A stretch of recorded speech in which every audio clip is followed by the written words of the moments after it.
Graça e paz, amados. Um excelente dia a cada um de vocês, abençoados. Estamos aqui de volta e hoje o nosso tema vai ser: para que o juízo de Deus?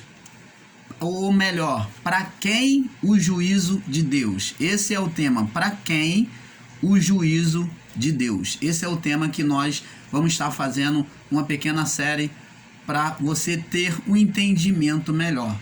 Então, o irmão Paulo tem tido a preocupação de desembaralhar, de desembolar, de desmistificar este assunto sobre a alma. Então, este assunto envolve a alma. Então, nós vamos estar aqui explicando com todos os detalhes para quem foi o juízo de Deus. Para quem o juízo de Deus? Parte 1. Então, eu queria começar dizendo o seguinte, explicando o seguinte. Apesar de existirem muitos pontos, tanto no sistema como em graça, ensinando sobre a alma, eu gostaria de aqui neste ensinamento ressaltar e dizer que o ensinamento sobre a alma é um ensinamento tardio, ultrapassado, assim como aqueles que estão na lei ainda pregam sobre o dízimo, assim como aqueles que estão na lei do sistema religioso ainda pregam sobre pecado, da mesma forma, aqueles que estão em graça, que ainda têm o entendimento sobre alma, ainda fala sobre alma após o juízo, estão tendo o entendimento tardio, ou em outras palavras, retardado. Por quê? Nós vamos entender isso e eu gostaria de não ficar nas minhas palavras, mas vamos sobre a luz da palavra de Deus entender com toda clareza este mistério. Mistério para esses que não entenderam, né? Então, amados, me perdoe e peço desde já perdão aos meus amados irmãos em graça que pregam sobre alma. Não estou aqui para relutar, mas estou aqui como vocês para trazer entendimento às mentes e corações. Então, amado, temos que entender, nós vamos chegar lá e vou estar aqui explicando com todos os detalhes para entendimento, para você entender que a alma já não existe mais. É um assunto que não deveria ser colocado em graça, assunto sobre alma. Alma não existe na graça. A alma não existe na graça. E nós vamos ver para quem o juízo de Deus. Vamos aqui iniciar dizendo o seguinte: a condenação e o juízo de Deus, a condenação e o juízo nunca foi desejo de Deus. Deus nunca criou o homem para a condenação da sua alma. Então, Deus, quando criou o homem, vamos ver aqui em Gênesis capítulo 2, no verso 15. Livro de Gênesis 2, verso 15. Vamos sobre a palavra. Vamos palmilhar sobre a palavra do Pai. Diz aqui, Gênesis 2,15, diz assim: E tomou o Senhor Deus o homem e o pôs no jardim para guardar, no jardim do Éden, para lavrar e guardar. Então, preste atenção, olha só o propósito de Deus. Deus formou o homem igual a ele, perfeito, com o Espírito de Deus. Temos que entender isto. O homem tinha o Espírito, foi soprado nefaste, o fôlego de Deus sobre ele. Diferente do nefaste que foi soprado ao falar na criação, foi criado, aonde criou a criação, que foi falado por meio da autoridade de fé, autoridade divina, e as coisas foram sendo criadas. E o nefaste no homem foi soprado diretamente do âmago de Deus, o fôlego da vida, o Espírito de Deus. Você entende, amados? Então começa a entender. Foi o nefaste dito pela autoridade das palavras saídas da boca de Deus, do fôlego de Deus. O Espírito foi lá e criou. O Espírito criou. É como se ele tocasse e criasse tudo. E outro foi o nefaste soprado nas narinas do homem, vindo do âmago de Deus. O fôlego de Deus soprado na narina do homem trouxe vida. Então o Espírito de Deus passou a estar no homem. Irmão Paulo, como que você prova que o Espírito de Deus passou a estar no homem? É simples, meu amado e minha amada. É muito simples de se ver isso. Quando o homem peca, ele se vê desnudado. A palavra de Deus diz que criou Deus homem e mulher e eles andavam nus e não se envergonhavam, porque estavam cobertos da glória de Deus, que é o Espírito de Deus neles. O Espírito de Deus, a mesma glória de Deus estava no homem. Então, o Espírito de Deus estava lá. Quando o homem pecou, o Espírito se retirou do corpo de pecado e então o homem perdeu o corpo celestial. O homem, além de ter um corpo celestial, ele tinha o Espírito que habitava nele de forma ali permanente, trazia sobre ele o quê? Uma vestimenta. Era uma vestimenta. O homem foi vestido pelo Espírito de Deus. Você vê que o Espírito outrora pairava sobre as águas. Ele não tinha uma habitação senão no próprio Deus. Ele estava pairando sobre as águas, esperando a ordenação de Deus. Quando Deus cria o homem, ele vem fazer morada no homem. Aquela glória, aquele Espírito vem sobre o homem e o homem se torna imagem e semelhança de Deus. Agora Deus põe o homem no jardim, né? Verso 15, capítulo 2, verso 15, Gênesis.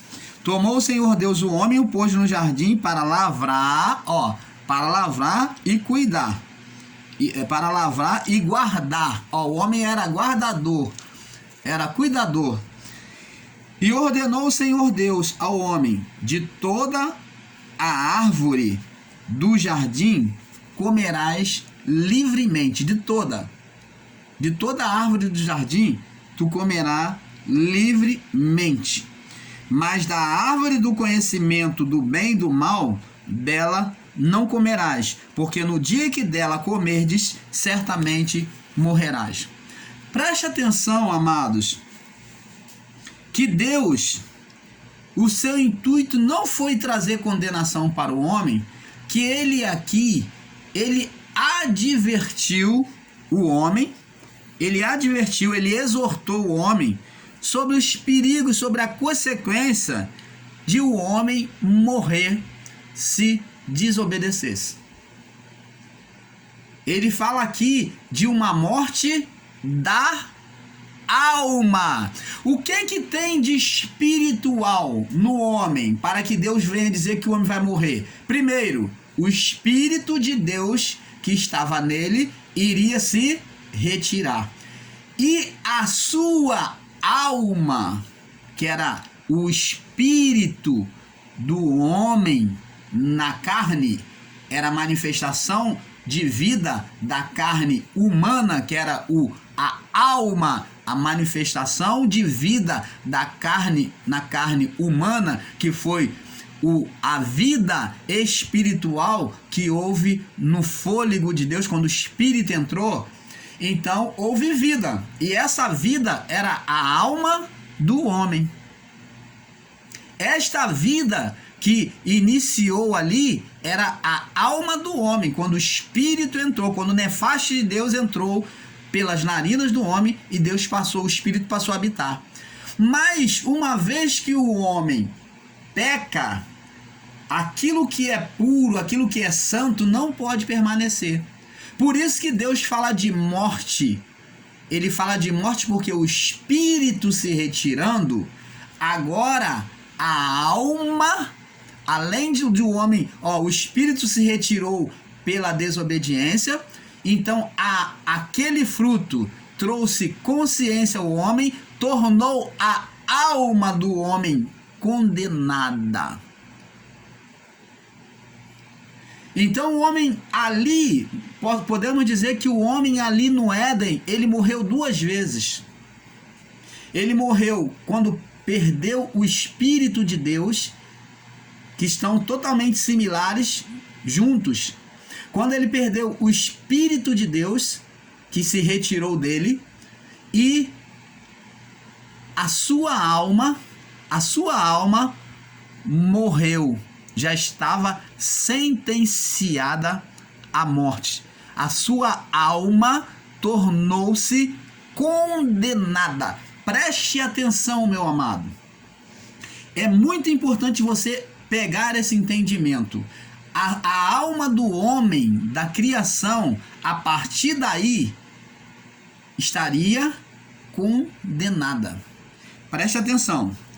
Quando o homem desobedece, aparentemente nada lhe aconteceu, porque o homem pecou e fisicamente ele continuou vivo, a sua alma estava nele.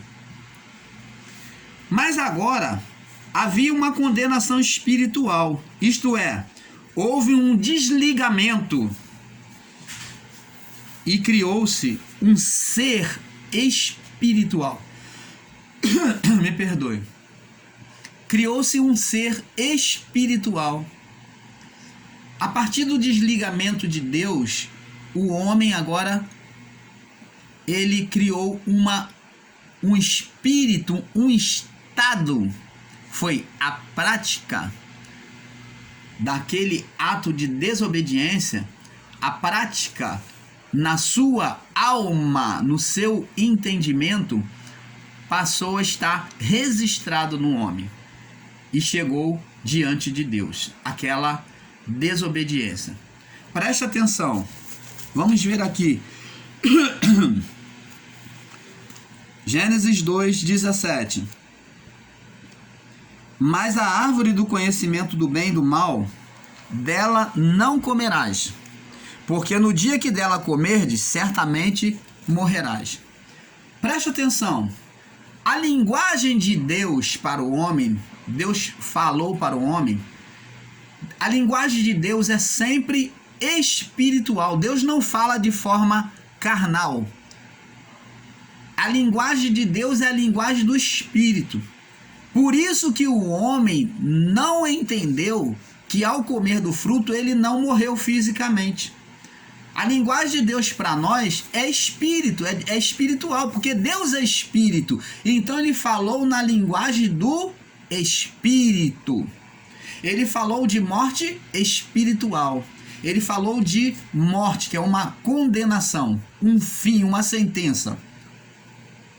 A partir do pecado, o homem levantou diante de Deus, ele sendo igual e a imagem e semelhança de Deus. O homem tinha também o poder de criar, de dominar sobre toda a criação, tinha o poder de criar. O homem, no estado adâmico, antes do pecado, ele tinha, igual a Deus, poder de criar. Por isso é que Deus falou para ele não comer, porque senão ele iria criar no mundo espiritual, um estado de oposição a Deus.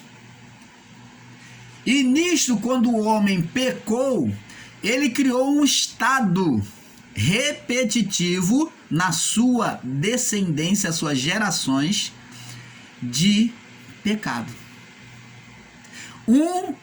Agora vamos complementar, agora vamos entender. Ele criou um estado psicológico, que é da alma, um estado que a alma produz, de pecado, de oposição a Deus. Ele criou em outras palavras, ele criou um espírito de pecado, de oposição a Deus. Entrar no mesmo espírito é fazer as mesmas coisas, é ter o mesmo pensamento. Quando eu falo para você, fulano, vamos entrar no mesmo espírito, no mesmo propósito, no mesmo pensamento, no mesmo entendimento. Você está entendendo, amado? Quando João Batista veio, os discípulos perguntaram a um determinado tempo a Jesus se João Batista era o Elias que havia de vir. E João Batista realmente, ele não era o Elias físico, mas João Batista veio no espírito, naquele mesmo vigor, naquela mesma reprovação do pecado que Elias. Ele foi um profeta duro nas suas palavras, que condenava a oposição a Deus, a idolatria na sua época. Assim foi Elias. Ele sentenciava os inimigos de Deus ao castigo. João Batista veio com espírito duro também, por isso que diz, ele veio no espírito de Elias, porque ele veio no mesmo pensamento, no mesmo propósito, na mesma intenção. Isso é um estado espiritual. Você começa a entender, amados e abençoados, quem é esse espírito opositor? É um espírito, é um estado de emoção, de pensamento que já vem de geração após geração. E com isso, o sistema religioso atribuiu esse espírito a um ser de cauda, ser de asas, ser voante. Mas o espírito do pecado é o opositor, é o diabo, ao nome que foi dado à atuação de Adão em desobedecer a Deus. Foi chamado de diabo, de opositor, de acusador, porque Adão também acusou a sua mulher, quando ele era responsável pela criação. Então, ele passou a ter um espírito opositor a Deus e em relação aos seus irmãos, ao seu próximo, ao que estava ao seu lado, ele passou a ser acusador. Por isso que diabo é um termo opositor, acusador. Porque Adão tomou essa atitude de acusar a mulher quando ele era o responsável. A autoridade da criação foi dada sobre ele. Deus não tinha que cobrar diretamente a mulher, ele tinha que cobrar Adão. Você está entendendo, amado? Então, o homem desobedece a Deus aparentemente e nada lhe aconteceu, mas agora, uma condenação espiritual, isto é, houve um desligamento e criou-se um ser espiritual, o opositor. Contrário às leis de Deus, né? Às leis do Espírito, ao Espírito de Deus, isto é, a alma do homem manifestou um desejo contrário a Deus. A partir daí, a alma do homem manifesta um desejo contrário a Deus. E a Eva, ela manifestou um desejo contrário a Deus, né? E desobedeceu. E deu ao homem, ele comeu. Então, Adão, quando ele se encaminhou com a Eva, ele se tornou culpado. Ele se tornou culpado, porque ele era o responsável. Então, ela viu que a árvore era agradável aos olhos, desejável para se comer, e que abriria o entendimento dela, ela seria igual a Deus. Então ela comeu e deu ao seu marido. A partir daí, como Deus, o homem criou a sua primeira obra-prima. Qual foi a primeira obra-prima que o homem criou? Nós já falamos aqui. O espírito opositor. A primeira criação do homem como Deus na natureza divina, o homem já faz uma cagada, me perdoe a expressão, e ele cria um espírito opositor a Deus.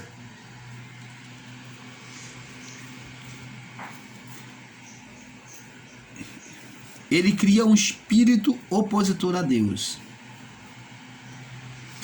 Pois o homem, como Deus, também tinha o poder de criar, de dominar a criação.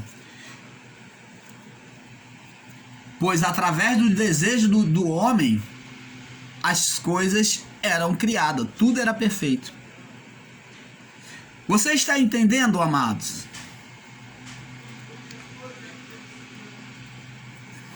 O homem desejou ser igual a Deus em ter os olhos abertos e conhecer os mistérios ocultos, conhecedor do bem e do mal. Então, você vê, amado, o homem passou a conhecer o bem e o mal. Agora, nós vamos passar para o próximo vídeo, para não se alongar, vamos passar para a parte 2. Para quem o juízo de Deus, tá bom? Fique na paz, nós vamos prosseguir neste assunto. Eu espero que você esteja tendo entendimento. Paz.